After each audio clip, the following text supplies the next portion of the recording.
let's make sure it's actually running. Do, do, do, do. Okay, make sure it's not there. Channel. Alright, looks like it's going. Great. Okay. So, real quick for my online students, to solve any confusion, I mentioned this the first day, but maybe it got mixed up somewhere. I record this in an in-person class, so I don't have to just do it a third time through the week. So anything I say about like having a test in person or turning something in person doesn't apply to you. All the tests and papers and whatnot for you guys will be online through Blackboard. Speaking of which, specifically for my online students, so you guys in here does not apply. Since I can't exactly do attendance for online students, I will be putting up a sort of discussion day thing each week that we have a full week. So I'll put one up today since we've had Monday through Thursday today. Next week, since we have Monday off, we just won't. But anyway, that's how it's going to go. And it's just going to be a simple question about the class to make sure you're paying attention. And just, just respond. Just give me something. Just as one of my professors said back in the day, give me a pulse. Let me know you're alive. And that'll be weekly. I'm not grading that. It's not like, oh, well, you missed one, or you missed 2 or 3 in a row, but then you started doing them, and you want to go back and like redo the ones you missed. Don't worry, that's not how it works. I'm going to close them each week when the next one starts. But that's mostly just to make sure that you guys are showing up and paying attention. Like that's all it is. Just show up and say something. And also, like, I do read them. So like if you do actually read the question and give me an interesting and insightful answer, I do pay attention. So, FYI. So yeah. That's all I can think. And yeah, and then again for the online stuff, after 3 chapters we'll have the test for you guys in here. I'll just hand them out, do them just by hand. And then for my online classes, I'll put them up on Blackboard, and you'll use the Respondus thing. That's a whole nightmare the first time we'll do it, but we'll get through it together. It'll be fine. Yeah. So, any questions from you guys in here, since you are here looking at me in the face and can actually respond to me? I think probably the rest of my students are either asleep or in a different class. Okay. So, this is where we ended last time, talking about the various native tribes. A bit further north, the Pueblo, the Chumash, the Hopewell, in particular, the Hopewell again not being a single tribe, but that's the whole thing. And again, if you want to learn more about the Hopewell people, I am again just going to plug Mini Minuteman, really good YouTuber, does some fantastic work. He did 2 like damn near feature-length documentary videos on he did one on the Great Circle, and then another one on the Octagon, both in Newark. Really good stuff. Really insightful, far more than I've ever learned from any amount of research I've done. Because there's just not a lot to it that we normally have access to, unless you really dig. I never thought to dig because the book doesn't give us very much. So anyway, yeah, and then again, it's the cultural spread was huge. All right. So, now we have to do the thing that makes me, as a European historian, cringe myself inside out, in that since we're doing American history, we still have to start with European history, but in order to not take up the entire semester, we have to start like in the 1500s, which skips, a few thousand years of development in Europe. So sure, let's start with the 1500s. Islam was pushing into Western Europe, which resulted in the Crusades, which was a whole thing. The goal of the Crusades was to establish Christian settlements in the Middle East, which didn't quite work out. They succeeded in the first crusade. They managed to take Jerusalem and whatnot. But every other crusade afterwards was a complete failure. I believe it was the fourth crusade. They actually sacked Constantinople, which is the city they were supposed to be protecting. So that went well.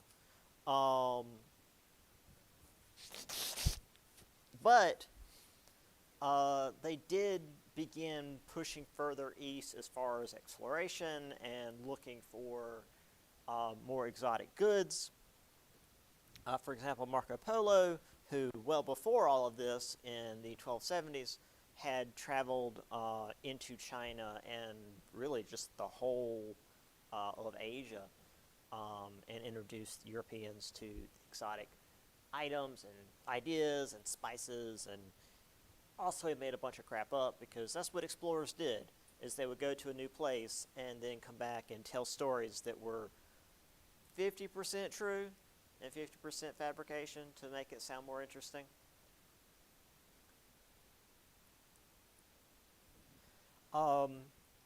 That said, trading with a completely different part of the world wasn't always super beneficial, due to the geographic difference, also meaning that a lot of times your people weren't immune to the diseases that the people in these other parts of the world were. Now, granted, the people in Asia weren't exactly immune to the bubonic plague either, because millions of people in China died during this event as well. Excuse me. Woo. Ugh. So yeah, this resulted in the bubonic plague in the 1340s, also known as the Black Death, which over the course of about 4 years killed nearly half of Europe's population. And while this was going on, Britain and France were fighting their 100 Years' War, because Britain and France. We can go back to 1066 over Britain and France hating each other, but this sets a good precedent for the rest of the class in terms of French and British diplomacy.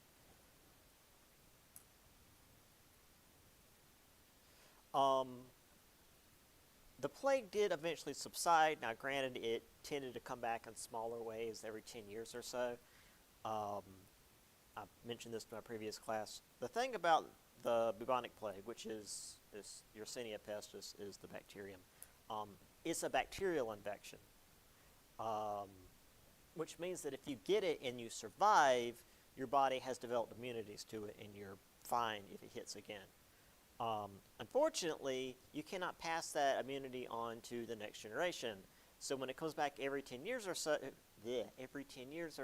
it wipes out the kids. So for about 300 years, between the 1340s and about the 1600s, the population of Europe did not grow. The plague would hit, wipe out a good chunk of the people. The people that survived would have kids, and then the plague would come back in the next 10 or so years, wipe out about half of the kids, and then those kids that survived would go on to have kids of their own, and then the bubonic plague would come back and wipe out half of their kids. And this is not even on top of the mortality rate at the time not being that great anyway. Children dying very young was normal from disease anyway. but much less something coming through and just like wiping out half of the young population. Um, Eventually, though, uh, the plague did more or less go away. Which, by the way, it is still around. They did have a case in California or Oregon, somewhere out west. I keep forgetting which. Um, it still exists, but again, it's a bacterial infection, um, which with modern science is really easy to deal with. You just take antibiotics. Um, I mean, if you are somewhere that you don't have access to modern medicine, it will kill. It has a good chance of killing you. If you're like stuck in the forest and you're surviving off of berries and roots and stuff, there's a good chance it will kill you. Um, but if you can get to like a regular ass doctor or a hospital or something, you'll be fine. Um, but yeah, so it is still around, just pretty uncommon. Um, so this eventually led to the Renaissance, which besides the art and architecture and all the fancy stuff we think about with the Renaissance, also led to technology and government, which created stronger nations, Spain and Portugal in particular, who sent out explorers and missionaries across the world to discover more land to steal stuff from and more people to convert into good, righteous Christians and or steal from. So here is, let's see, that's Saladin. So this will be the third crusade, I think, where Richard the Lionheart was involved. It wasn't a super successful crusade either, but it's one of the more famous ones because Richard the Lionheart was involved.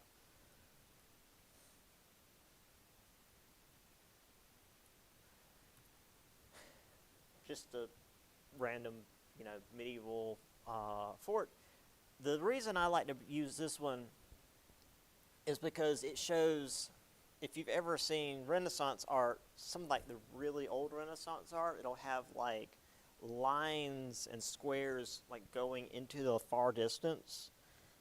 And that was specifically to help with what they call the vanishing point, which is to say, if you look into the distance, everything seems to get smaller and smaller and smaller until it disappears over the horizon. They weren't very good at this technique in the pre-Renaissance era. So as you can see, which is to say perspective, that's what all that is. So obviously the people closer to the viewer would seem bigger. That makes sense. And you can see these people back here that are inside the castle are small. That makes sense too. But these people who are right beside the castle are massive.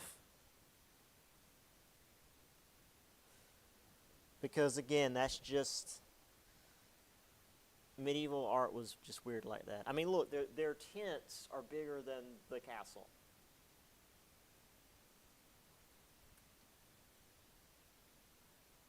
But I mean, part of it is because these are three different, this is actually, yeah, that's England, France, and this would be the Holy Roman Empire, which is like modern day Austria and really all of Central Europe. So they have to make sure that they're all roughly the same size, because you can't have England super tiny and, off to the side, otherwise you'll piss off England. So you got to make sure they all look about the same size, because people's egos. Anyway, there's the Crusades. Again, it's not super important for our purposes, but it's the thing that happened, and it did cause a lot of what's coming. There is Marco Polo and his travels. So yeah, like I said, he went all over Asia, which is pretty impressive considering how easy it is to die in this era. Just like, oh, this guy fell off his horse and broke his arm, and then his wound got infected and he died. Yeah. He did a lot of real impressive travel in a short period of time, and relatively short. You know, there's between 1271 and 1295. But again, though, he did make up a lot of stuff. It's like, oh yeah, they've got dragons, and the people breathe fire, and you know, the streets are paved with gold. It's like, all right, dude. Sure.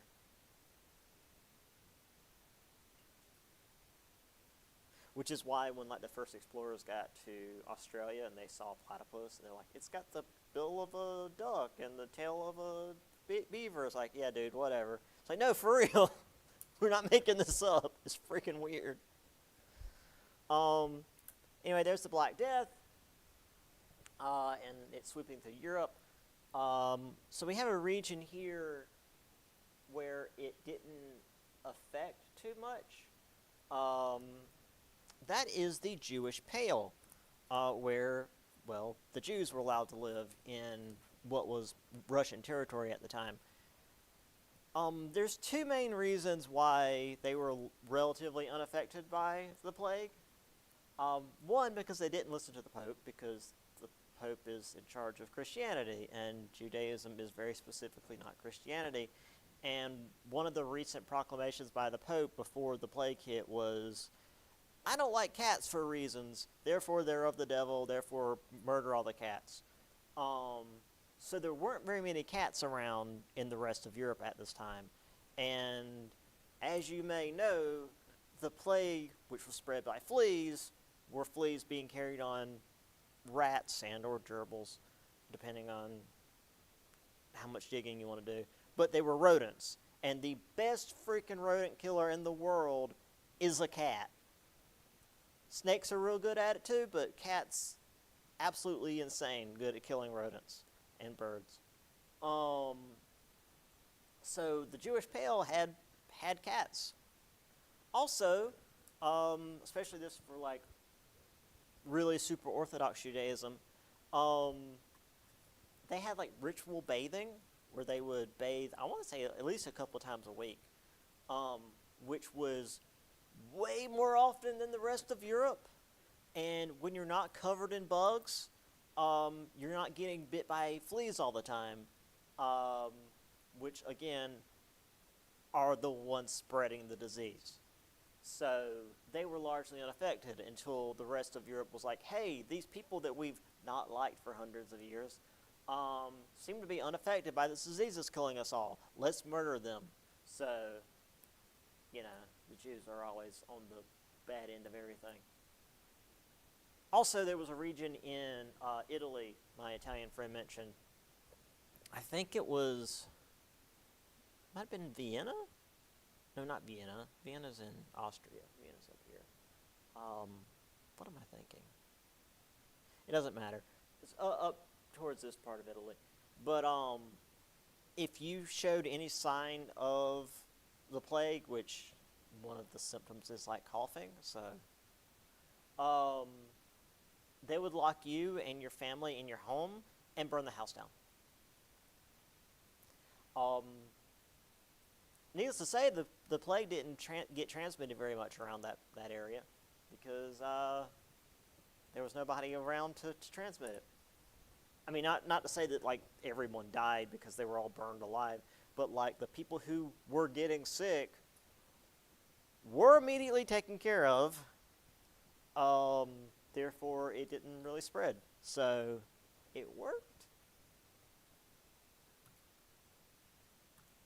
And in places it didn't, there were literally piles of bodies in the streets. It was real rough. And like even if you survive, because again it's like 50-50 chance, which ain't great, but you know, coin flip, you might survive.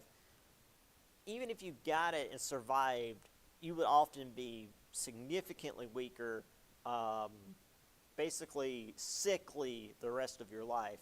So even the people who weren't killed by it were often too weak to even bury the bodies that were lying around. It was real bad. And then also, again, England and France were fighting each other for about 100 years at this point. So, you know. I mean, it was in the middle of the Hundred Years' War, so it's not like England and France decided, oh, well, everybody's dying, we should probably chill out.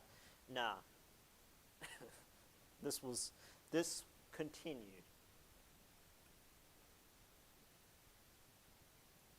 And quick, this is the only Renaissance thing I've got. This is I think it's St. Michael's Cathedral in Florence, Italy. It was the first dome built in Europe since, like, Hagia Sophia, which Hagia Sophia is in Constantinople, so, Europe-ish. Um, but during the Middle Ages, they had basically lost the technology to build domes. So this was a pretty big deal. All right. Now, on to specific countries. As we've mentioned earlier, the main countries we talk about when it comes to like North American exploration are going to be England, France, and Spain. However, there was another nation that was ahead of all of them when it came to just worldwide exploration, and that was Portugal. Oops. And it was due in part to necessity. They couldn't trade through the Mediterranean because Italy was there. Well, it's just to say the Italian city-states. Italy as a unified nation didn't exist until the 1800s. But anyway, the Italian city-states individually were typically as strong as, if not stronger than, the various kingdoms in Europe. So if they didn't want you in the Mediterranean, you weren't going to go to the Mediterranean. And they couldn't really go through North Africa because that's where all the Muslims were. And we just talked about the Crusades, so the Muslims weren't exactly too big on letting a bunch of Europeans come through. So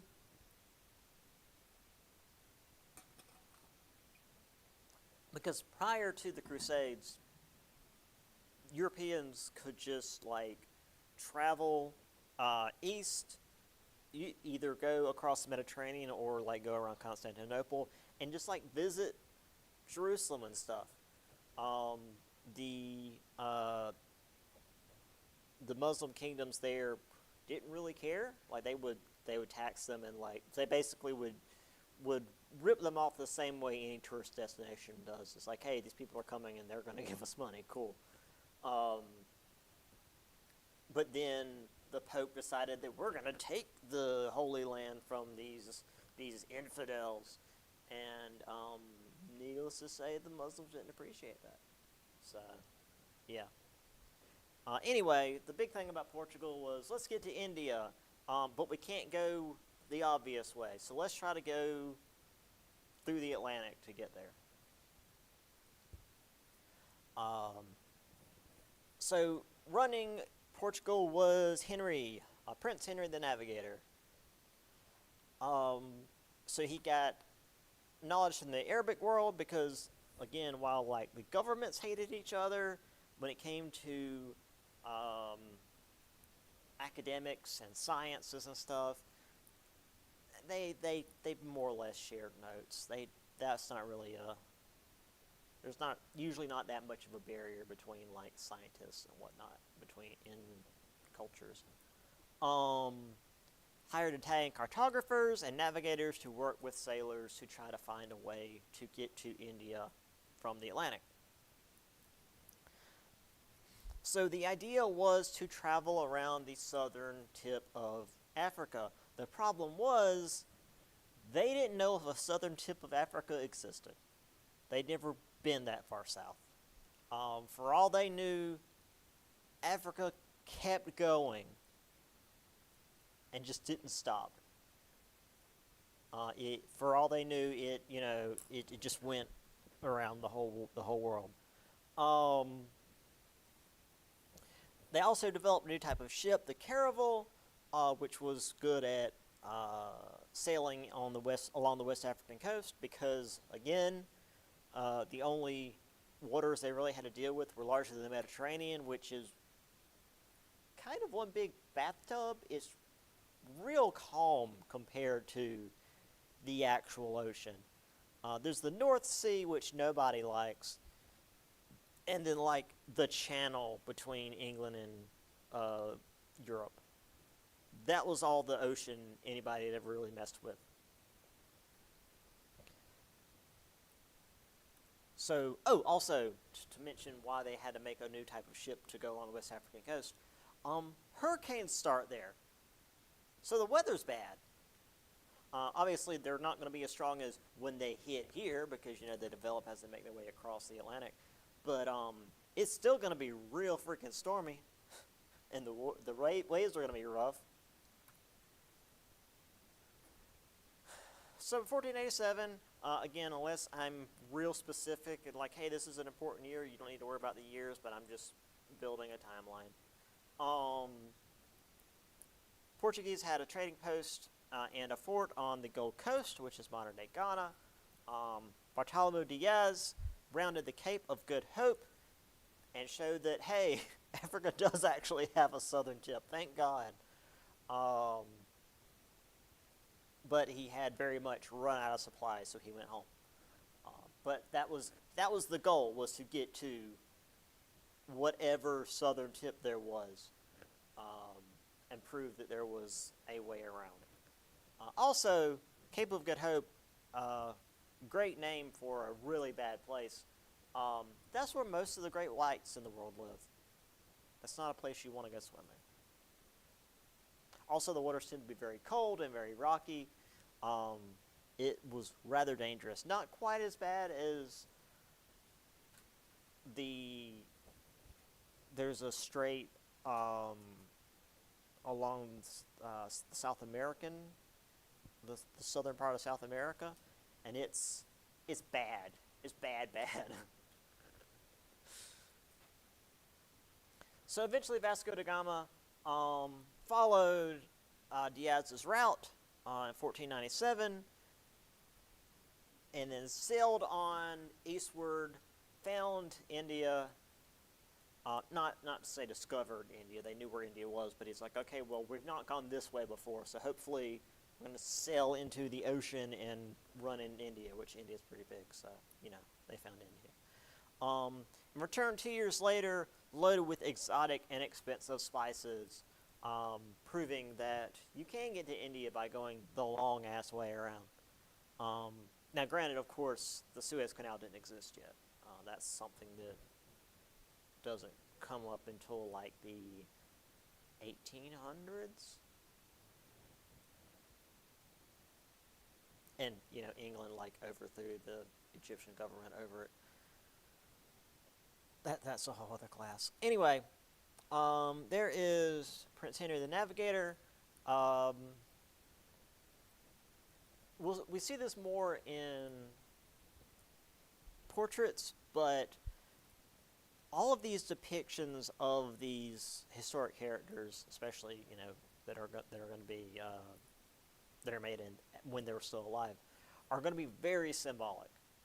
So you have Henry here, and he's holding a chart. He's holding a navigation chart, because while he was the Prince of Portugal, and theoretically next in line to be king, he's famous for doing the navigation stuff, making the academy to train Portuguese sailors, to damn near take over the world before Spain got involved. So that's what the statue depicts. Is you've got the map. He's pointing, like he's gesturing the people out into the world. The hat probably even has significance that I don't understand, because I don't know the Portuguese culture that well.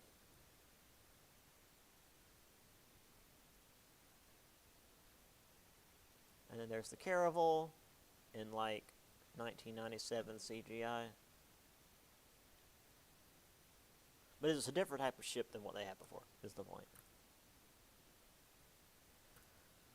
Bartolomeu Diaz, once again, lots of symbolism I believe this is a sextant. It's another type of navigational equipment. I sure as heck don't know how they work. It just looks like a bit of metal with another bit of metal on it. The sword at his side has more than one meaning. It doesn't just mean that the dude's got a sword and he knows how to use it, but it reaches back to the not so long ago medieval era, because again this is like the 1600s, or not even the 1600s, the 1500s, and the Middle Ages was like 1300s, so it's only been a few centuries. This implies nobility, because only knights were allowed to wear swords, so he has some level of noble heritage, some level of aristocracy, but also like the clothes are clearly fancy. And if this didn't give it away, he's standing on a beach in front of a ship, so like he did exploration. And if that wasn't obvious enough, here's Vasco da Gama. Once again, he's got a map. He's on a ship. There's another ship in the background in case him being on a ship wasn't obvious enough. He's got a really fancy sword. He's got really fancy ass armor. Dude is rich. And there's even like a little Portuguese flag here, so like very clearly selling for like the Portuguese crown, not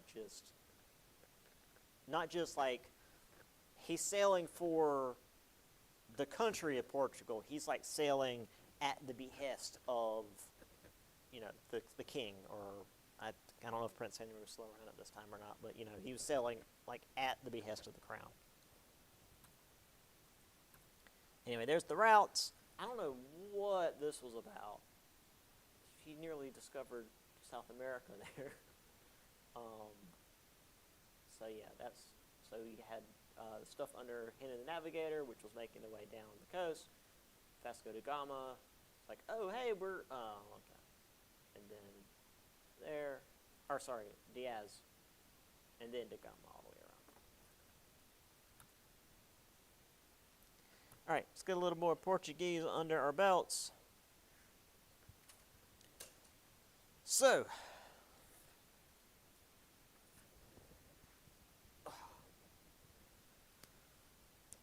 by the early 1500s, Portugal had taken over most of the worldwide trade. They'd taken the Indian trade from the Arabian fleets, had trading posts in Indonesia, China, and Japan, and were pretty much on top of world trade. Like they were, at least in Europe, the world's most powerful nation, which is weird to say because we don't ever really think about Portugal. I mean, they're let's see, pull this map up real quick. They're this little country sort of stuck to the side of Spain. Like if I pointed out Spain, I said, oh yeah, by the way, there's Portugal. I'm imagining a few of you might be like, oh yeah, that's where Portugal is. I thought all of this was Spain. It's like, no, Portugal's right there. Yeah, it's just sort of there. So with the other European nations working to catch up, they began expanding their means of taxation and their means of waging war, which means that they need to expand their economy, because that's a lot of money. It costs a lot of money to wage war across the entire world. And we're not going to have a proper world war for a little while, but World War I is a bit of a misnomer, if you want to be specific. So the economic output required a new force, which is to say slavery. Now, slavery is not new in the human experience. It's been around as long as humans have been around. But slaves were typically captives of war, or like slavery was a punishment for a crime, say murder or some high-level theft, you would basically pay back your due by being enslaved. Which, funny thing about the prison system, yeah, it's not that different. Yeah, prison labor. You just you go and you work. Still though, at least at this point or prior to this point, slavery wasn't inherited. If you were a slave, if you were, say, captured in battle, if you were let's just go back to like the classical era. If you were, a Greek soldier, you were fighting some other Greek city-state, and your army was defeated, and you weren't killed, you were instead captured, rather than being put in like a prison camp, you would be put to work. You would, farm, or sometimes they'd put you in charge of training other troops because the Greeks weren't that different from one another. Hell, sometimes they would just join the other side. But if you had a kid, that kid wouldn't immediately also be a slave. That's not how it worked. However, with the Europeans pushing into the African slave trade, stuff started to change, which we will get into in just a moment. And it is infuriating as to why, the reasoning behind this. So, of course, we have, the slave ships. Do that in a minute. So, let's go over what the Europeans were doing in Western Africa. So, when Europeans thought about Africa, they thought about Northern Africa. And that was either the Muslim kingdoms that had taken over the region in the last several hundred years, or like Egypt, which had been there since forever.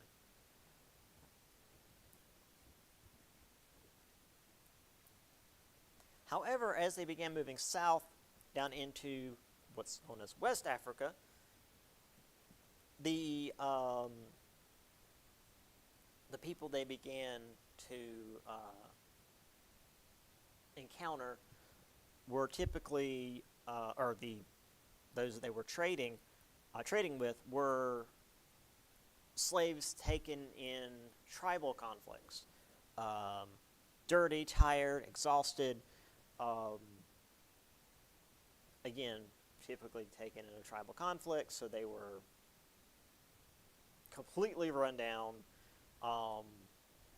no kind of dignity because just captured and forced into servitude. And this began characterizing how Europeans saw Africans. And then, here's where it all goes downhill. The Europeans' view of race. Now, not to say this is where the racism started, because it's always been a thing. I mean, the English and the Irish have been at each other's throats since, well, the English. But it was this idea that the Africans were assigned by God into a life of bondage because of a throwaway line from the book of Genesis. If you're not familiar with this, I will summarize it. So, after the big flood where, the worldwide genocide happened, Noah decides that it's a great time to get drunk and pass out naked in his tent. Because, what else are you going to do when you're 800 years old and there's nothing left of the planet? And I think his youngest son, I think Ham was his youngest son, comes in and sees him passed out on the floor, with his ass shining. And he goes and tells his brothers, like, hey, Dads had too much, I don't know, elderberry wine, whatever it is they had back then. And so his older brothers walk into the tent backwards so they don't see their father's shame, carrying a blanket and cover their father. And then he later learns that Ham saw him naked and curses all of Ham's lineage into servitude. And therefore, all people with melanin, I guess, are the sons of Ham, and therefore, God said so. But not just it's okay that they be enslaved, but they should be enslaved because God said so. It's morally right. It's not just morally okay. It's a moral obligation that Europeans enslave Africans, according to this. And this is something that will stick around well into the Civil War, and after, depending on who you talk to.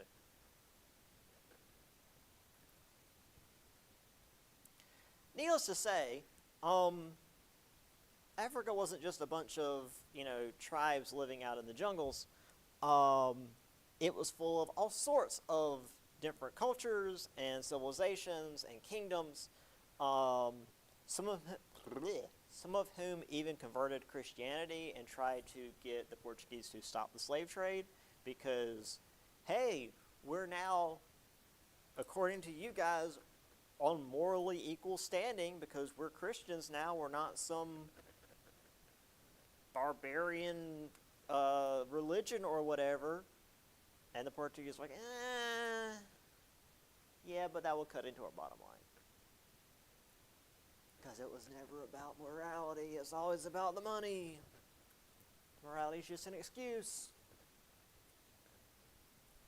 Still, though, and as bad as this all is, because it's bad, this was before perpetual slavery was the thing.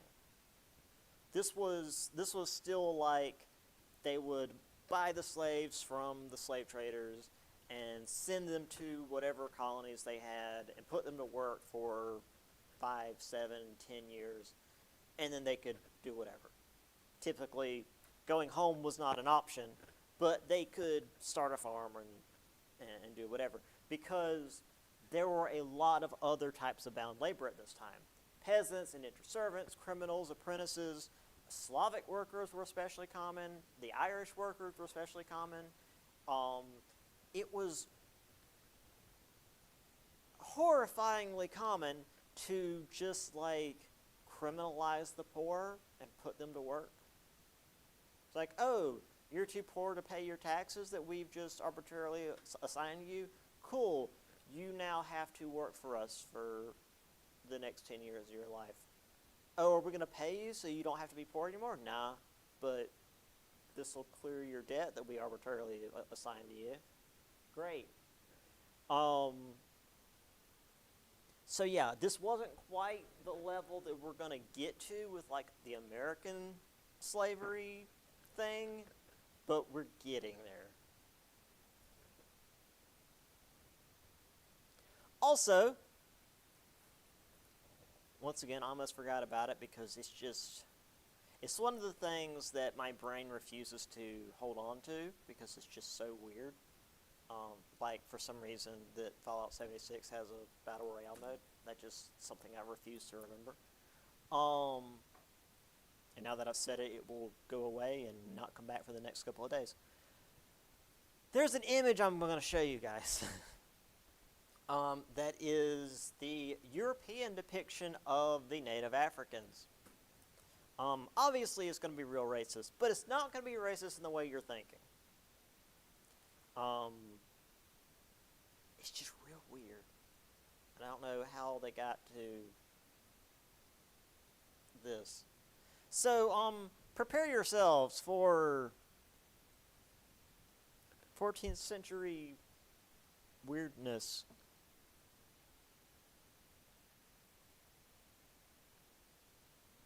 I don't get it. Why why don't they have heads? Why is their face in their chest? Why is there an armadillo fighting like a baby lion or a dog or something? They're about to clash. Now, I will say this about whatever the hell is going on here. What we'll see later, with like more modern depictions of like slave revolts and Native Americans, they're shown as at least more human than this, but they're typically shown as being like brutish and cruel and evil, and like they just want to eat your flesh and stuff. Now, while these are clearly depicted as not exactly human, they are just kind of chilling. They're just kind of hanging out. They're not like eating one of their own, or they're doing anything. These guys are having a great time. These two are just having a conversation. Like, as weird looking as they are, because they're freaking weird looking, they're just kind of being, because believe me, we will get to depictions later where it's just like, oh, they all they know is violence.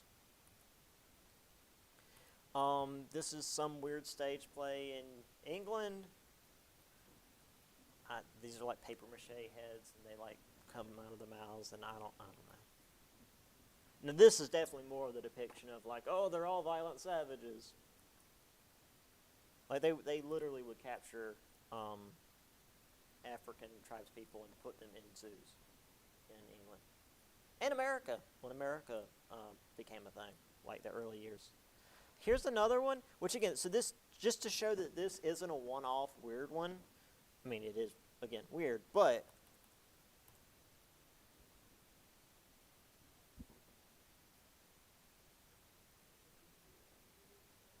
they just that was the thing. Now these, at least, which this being colored, maybe that made part of the difference.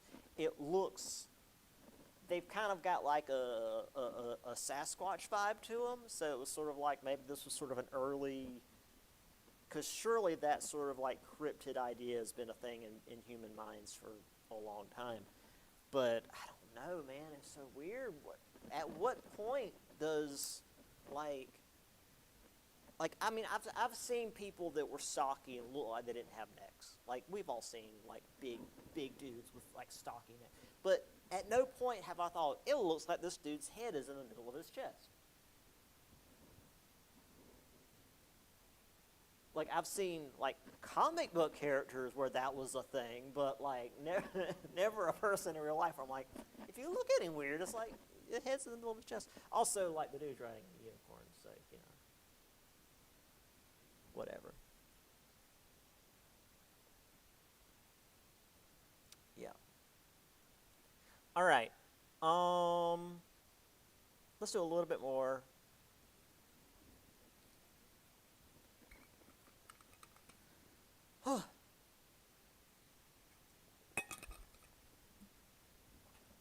So the first group of Europeans to discover North America were the Norsemen.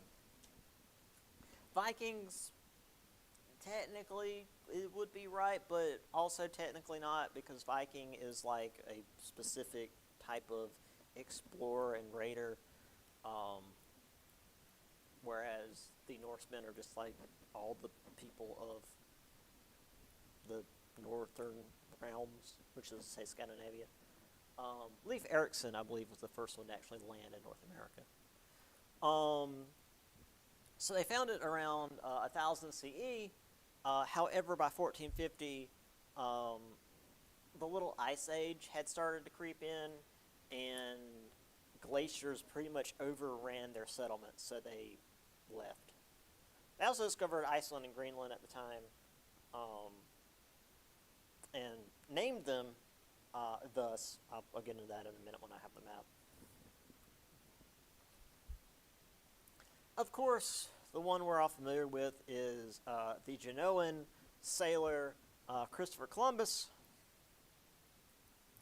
um, who eventually got Spain to fund his expedition across the Atlantic because nobody else would.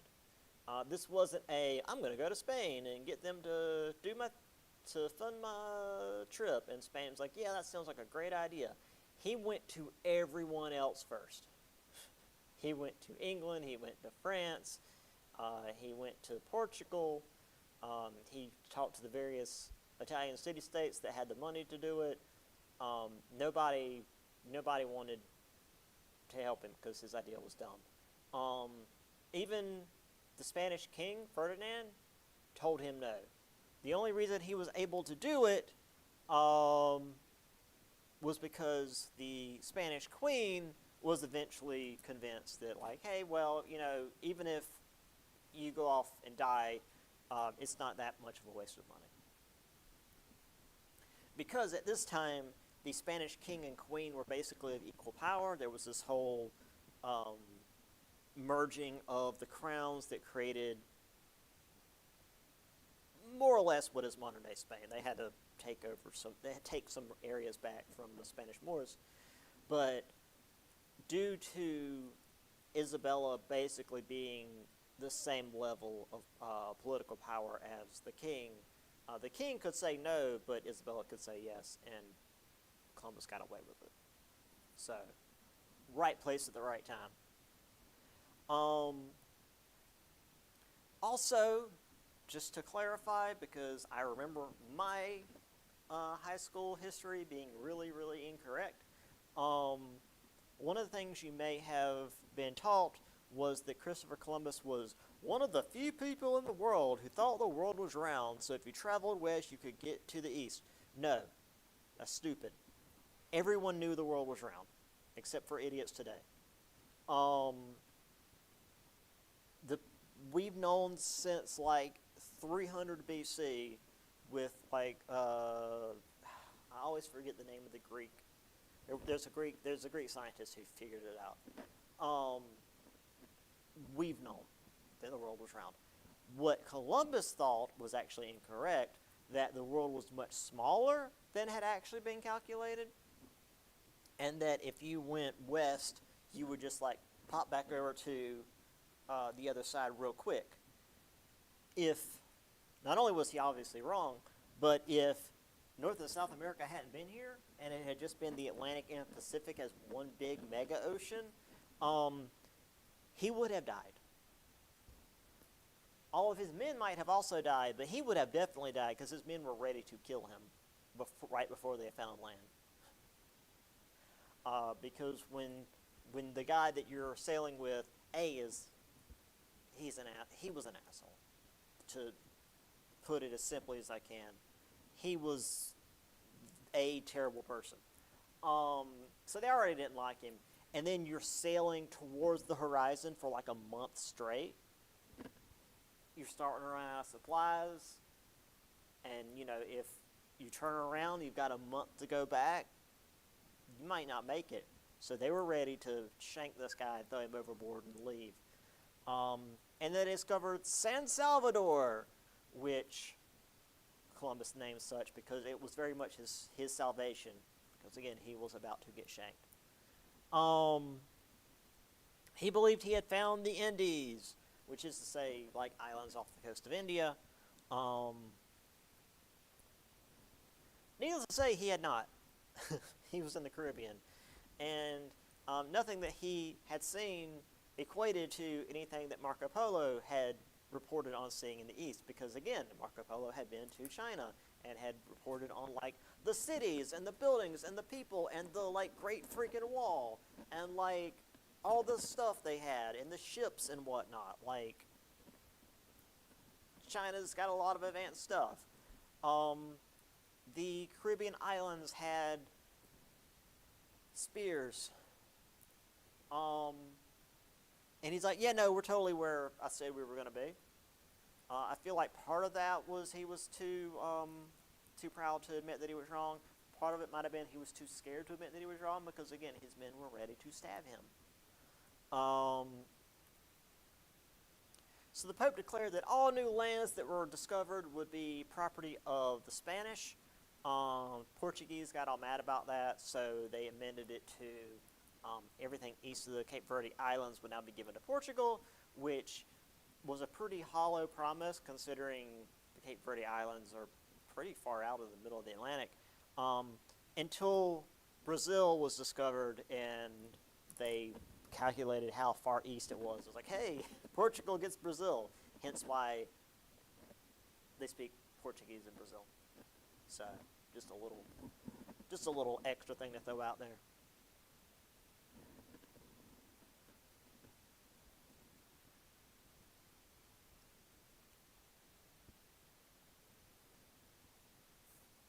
I'm pretty sure Brazil is the only country in Central South America that doesn't speak Spanish. I feel like but something in my brain is telling me there's one of the small countries down there that speaks like some random other language too. So I'm not sure. I know parts of Argentina speak German, but anyway, actually, apparently, a bunch of Confederates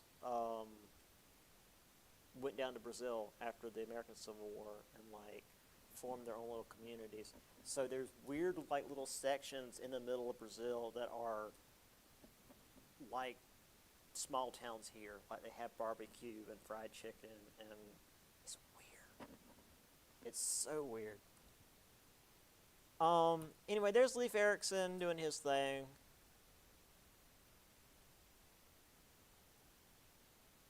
There's Columbus before the genocide happened.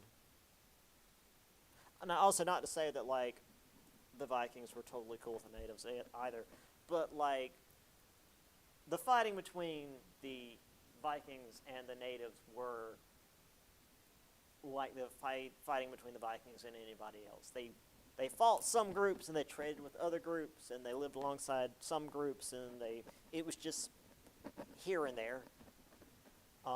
Whereas old boy here was like, let's enslave them. There's Isabella.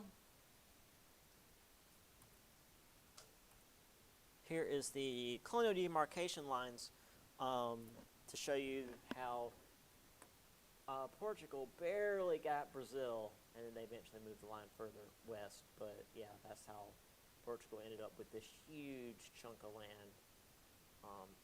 Obviously, it's further west than that, but yeah, that whole big thing in Brazil. It's like, oh, well, everything that the Amazon touches is Brazil now, and then it's just like most of South America. Which is how the French claimed Louisiana, which was like anything the Mississippi drains is now French territory. So it was like 2/3 of North America. All right. Do I have? Okay, there's just a few more. So Columbus returned back to the Caribbean a few more times, claimed more land, and instituted a system of encomiendas, where leading men in the expedition would be given land, and then would have the natives provide labor, which is to say, like, not that different from vassalage from the Middle Ages, where the guys who were in charge of the expedition, or back in the Middle Ages, that were like knights, will be given land, and the peasants, or in this case the natives, will be made to work the land. However, in the vassalage system, the peasants would work the land because the knights were protecting them. That's what they were supposed to do here. But as you can imagine, it didn't quite work out. By the time Columbus died in 1506, he had lost the support of Spain, which is to say he had been arrested and brought back to Spain to face trial for mismanaging the colonies, which is to say Um, he was just like torturing people for fun, and had killed a lot of natives, and was a monster, which is saying something considering, again, he was working for the Spanish, and the Spanish are the worst at this point in history. Like all they do when they come over is like, hey, look, some Native Americans with stuff we want to steal. Let's murder them. But somehow Columbus was like so much worse that he was genuinely thrown in prison. Um, I always make this comparison. Um, when people talk about, say, like H.P. Lovecraft, and it's like, oh, he was really racist, and then someone that wants to defend him is like, oh, well, everyone was racist back then. It's like, no, guys, the people back then who were really racist, that was just the norm, I know, were like, this H.P. Lovecraft guy is really fucking racist. So, yeah, of the times were different, but even the people at the time were like, this guy's kind of an ass. So, don't hit me with, oh, things were different back then. No. So, yeah, it's even the Spanish were like, this guy's got to go. So needless to say, nobody thought we were in China. But hey, new land, new opportunity for stuff to steal. In 1497, the English sent John Cabot, or Caboto, because, again, he was from Genoa. He explored further north in the Atlantic. He discovered eastern Canada, and England did nothing. Technically, he claimed eastern Canada for the English, but the English did nothing for like a century. So the Spanish and the French swoop in and claim it later, and the English can't really do anything about it. But the main people here are the Portuguese and Spanish. They pushed into the Caribbean. Amerigo Vespucci, who was not an explorer, he was not a navigator, he was not a sailor. He just would go along for these trips and write about his experiences. He was sort of like the best example I can think of is like a newspaper correspondent. He wasn't necessarily writing to a newspaper, but his writings would get sent back to Europe and then would get copied and sent all around for people to read. So, close to a newspaper correspondent. And his writings were so popular that the German mapmaker Martin Waldseemüller dubbed the new continent, which was technically the southern continent, America.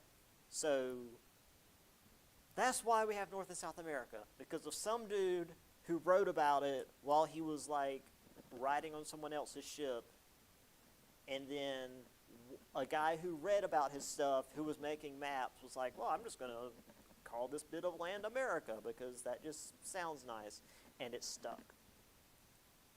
And it's especially weird because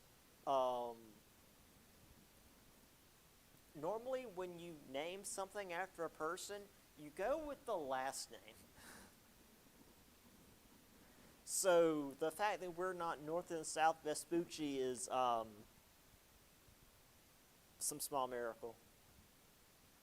I mean, for example, here in South Carolina, our capital is Columbia, which is the female personification of Columbus, because Columbia is also sort of a name of the United States, or of not just the United States, but the Americas, which is why we have Columbia, South Carolina, why the capital is called the District of Columbia, why you have Columbia in so many things that are American, like Columbia Pictures, the movie company, CBS, Columbia Broadcasting System. I think that's what it is. Anyway, it doesn't matter.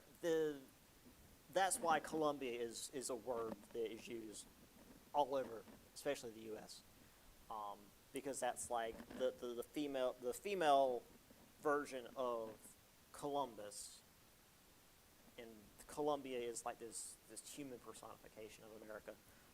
So it might have been like a female, easier to say version than Vespucci, but I'm surprised it's not something like that. That it's America instead. Which again, it's America. It's a female, because countries are seen as female in. Because again, it's Italian, so it's a Latin language, so there's male and female words, and countries are female. Anyway, the Incamitas. So the way it was supposed to work, the Spanish would protect, care for, and Christianize the natives, and the natives would then work a portion of their time for the settlers. And what actually happened, the Spanish would force labor, not pay the natives, and not protect the natives, as well as taking land. And the natives would then die from disease and harsh working conditions. So not exactly what was planned. And further, the Incamita ended after a clergy protest, and was replaced with the Repartimento, which just continued the abuse. So, yay, everything's terrible. There's Iceland and Greenland. Again, the Nords named that specifically because Iceland is very green and Greenland's very icy. And they named them that so that if anybody found their maps, they would go to the wrong place. It's Nordic humor. And there's Vespucci's travels.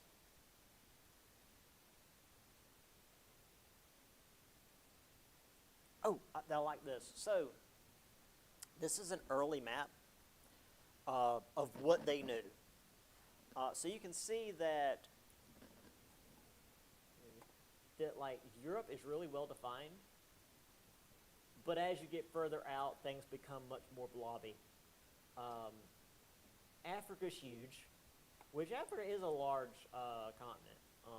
The projection map we usually use makes it look smaller than it is. It is actually quite large. But it's the right shape, more or less. Saudi Arabia is more or less the right shape. Then things get messy the further east you go because not many explorers had gone that far east.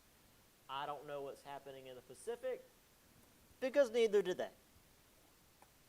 However, you go west and you got a pretty decent rendition of the eastern coast of North and South America. Again, they didn't know what was beyond it, so it's just blank. What are you going to put there if you don't know what it is? But you've got the east coast of South America. You've even got some like inlets and stuff. You've got the Caribbean. I mean, that could be Cuba. You've got Florida right there, and then all up the east coast here. So this is pretty cool.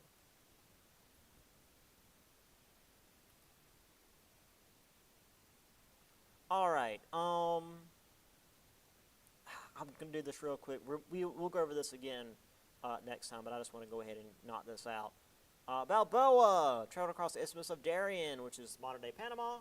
Was the first European to see the Pacific Ocean.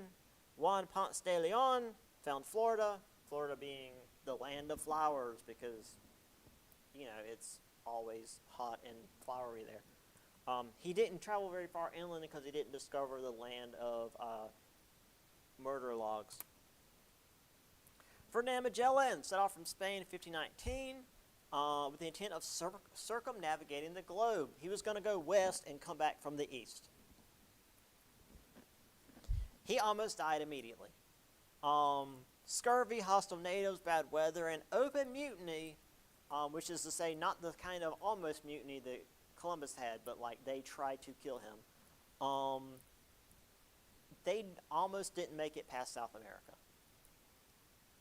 Eventually, they arrived in the Philippines in March of 1521, had a scuffle with the natives, and Magellan died. The natives shanked him. Now, the book just mentions there was a fight with the natives and Magellan was killed. Apparently, this was something that I also just ran across on the internet. The people of the Philippines remember it differently.